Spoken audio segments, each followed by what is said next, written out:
کو مرتبہ ملا جس کے آنے سے درختوں کو مرتبہ ملا، جس کے آنے سے پتھروں کو مرتبہ ملا، جس کے آنے سے پیغمبروں کو مرتبہ ملا، اس پیغمبر کے قدموں پہ جب بلال آیا تو سب سے اعلیٰ ہو گیا، اس محمد کے قدموں میں جب صدیق آیا تو سب سے اعلیٰ ہو گیا، فاروق آیا تو سب سے اعلیٰ ہو گیا، عثمان آیا تو سب سے اعلیٰ ہو گیا۔ میرے دوستو، ایک ایسا طبقہ ہے جو ابو بکر عمر کو برا کہتا ہے، نبی کے مصلی پہ کھڑے ہوئے کو برا کہتا ہے، ایک ایسا طبقہ ہے جو نبی کے روزے میں سوئے ہوئے کو برا کہتا ہے۔ فرق کوئی نہیں ہے دونوں میں، ایک کہتا ہے نبی کے روزے میں جو سوئے ہوئے ہیں وہ ٹھیک نہیں، ایک کہتا ہے جو نبی کے مصلی پہ کھڑے ہیں وہ ٹھیک نہیں۔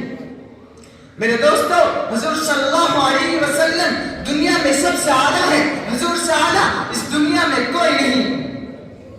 ایک ہندو میرے نبی کی شان میں قصیدہ پڑھتا ہے، نبی کے آنے سے پہلے کی کیفیت بتاتا ہے، اس لیے کہ حضور کو اسی دنیا میں آنا تھا، حضور کو نہ آنا ہوتا تو کائنات کا نظام سجایا نہ جاتا، حضور کو نہ آنا ہوتا تو رونے کے محفل سجائی نہ جاتی، حضور کو نہ آنا ہوتا تو یہ علماء نہ ہوتے، یہ ضیاء نہ ہوتے، یہ مکاتب نہ ہوتی، یہ مدارس نہ ہوتے، حضور کو نہ آنا ہوتا تو 4 لاکھ علماء پیدا نہ ہوتے، حضور کو نہ آنا ہوتا تو 2 لاکھ محدث پیدا نہ ہوتے۔